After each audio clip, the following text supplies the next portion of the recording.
The purpose of this movie is just to give you some tips and a few ideas about how to get started doing exterior rendering using the new RenderWorks 2011 with the Cinema 4D engine.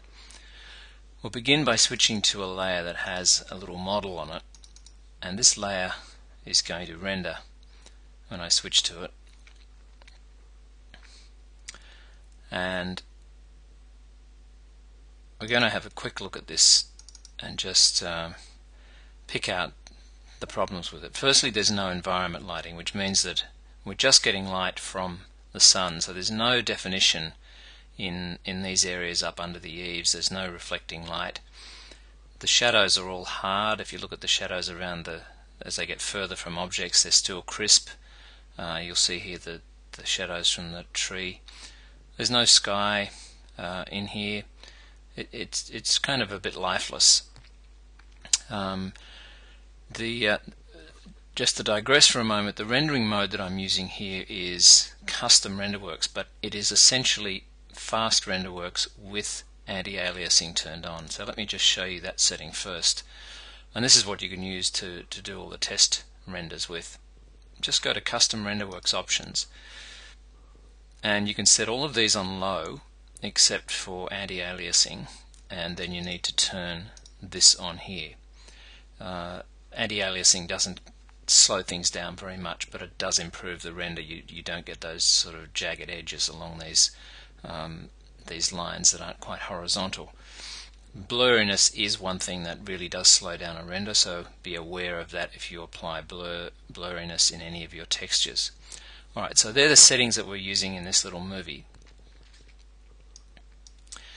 Alright, so the first thing I'm going to do is to look at the directional light, and here's the directional light. So let's right click on this and choose Select on Document, and this will select the light and allow us to look at the settings here. And you'll notice a new option here, Soft Shadows. Now if you go outside, the next time you go outside and there are shadows, take a look at how the shadow gets softer the further away from the object you get. And you can see with soft shadows now that the shadows up here from the tree are much more diffuse, and as the sharp shadow from the car and the little kid here is getting more blurry. So that's the first little thing that we've done. Now I'm going to stop the other renders as we go along, and then just finally we'll do a render. The next thing I'm going to look at is the environment lighting. Now this is the lighting that would normally be reflected from the clouds, reflected from dust particles, bouncing off nearby surfaces, and so on.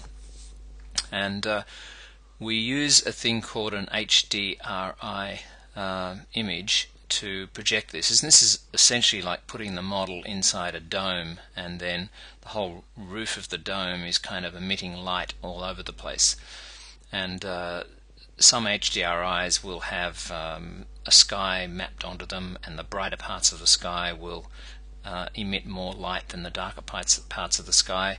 But I kind of like to do them independently, so you can actually set like a light dome over your whole model using one HDRI, and then set the sky using another HDRI. Let's take a look at how we might do that. And we start by going to the view menu down to lighting and set lighting options. So indirect lighting we need to have turned on for this to be utilized. And one interesting thing about Cinema 4D is it actually renders faster when you give it some HDRI lighting and actually put some light into the scene rather than trying to starve light out of the scene. So we'll set this on exterior 1 bounce for a slightly higher quality and a slightly longer render time. You can set this under 2. That means that each light beam will bounce twice, or for interior renders you would set it to 4. But let's just leave it on that for this little exercise. Now ambient light is nasty because it just causes this overall kind of grayness and adds a dullness to your render. So either turn it off or set it right down low in a scene if you can get it. Set it as low as you can or turn it off.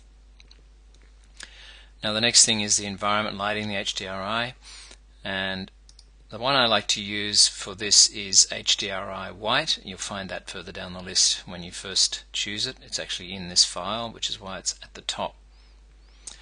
Now by default it's quite bright, and I'll be going in and turning this down a bit.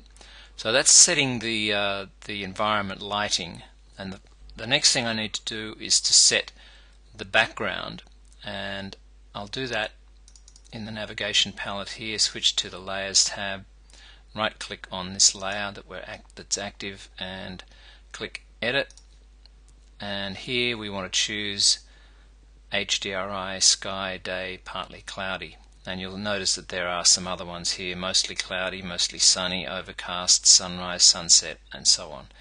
We'll choose this one today. Okay, so we'll click OK to that.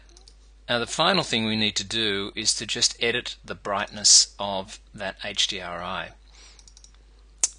And here it is in the Render Background section of the resource browser. Make sure you click this little home icon here to make sure you're looking in the active file, and we right click on this and choose Edit, and then click Options.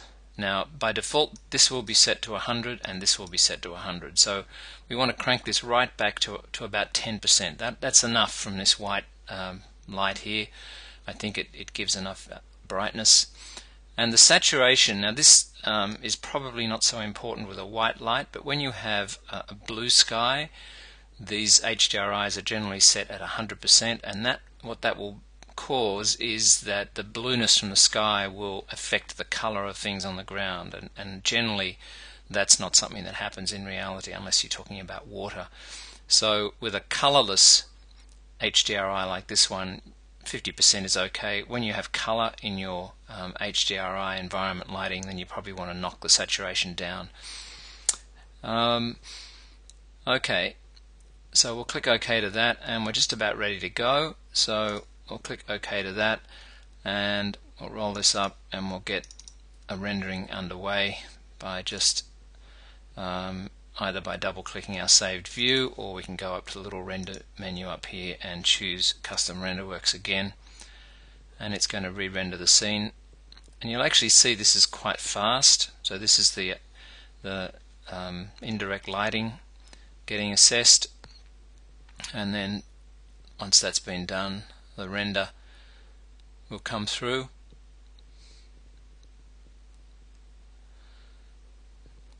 And so let me point out a couple of the things that we've now achieved here. Firstly, we've got a sky in the background. We've got some nice reflections happening, some darkness up in that corner there. This little bright spot here is reflecting back onto this surface here. You can see that the soft shadows, which I mentioned before, and just generally the whole thing looks better and more realistic. Now I'm going to point out one other thing on this, and that is that when you create a color texture in this version of RenderWorks, and the one I've used on here is called white, so I'll just expand the textures here and go down to white walls. That's the one there. Let's edit this and take a look at a little thing that you can do here. This is literally just has the color white on it, but notice that you can give a brightness to a color, and we've overlit this in this particular texture, and that's what's giving this texture a really nice white effect. Now you need to be careful about overdoing this, so don't go over the top with it, because you might get overexposure and stuff like that. But you know, anything between 110 and 120, around that range is okay. And with that, we get this this nice whiteness here, which certainly RenderWorks 2010 always struggled to get whiteness in walls, particularly in interior renders. So that's one way that you can actually do it. So that's it. Good luck with your first render.